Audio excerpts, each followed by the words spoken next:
لوگوں کو اسی طرح معاف کرو جیسے تم اللہ سے امید رکھتے ہو کہ وہ تمہیں معاف کر دے گا۔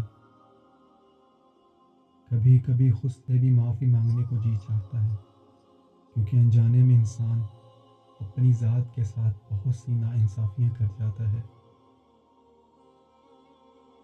غصے کے وقت برداشت کا ایک لمحہ تمہیں ہزار دفعہ شرمندہ ہونے سے بچا سکتا ہے۔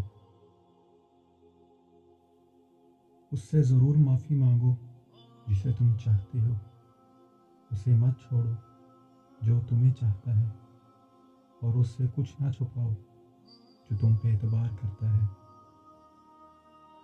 غصہ ایک خنجر ہے جو انسان کسی دوسرے کی غلطی پر خود کے سینے میں گھونپ دیتا ہے۔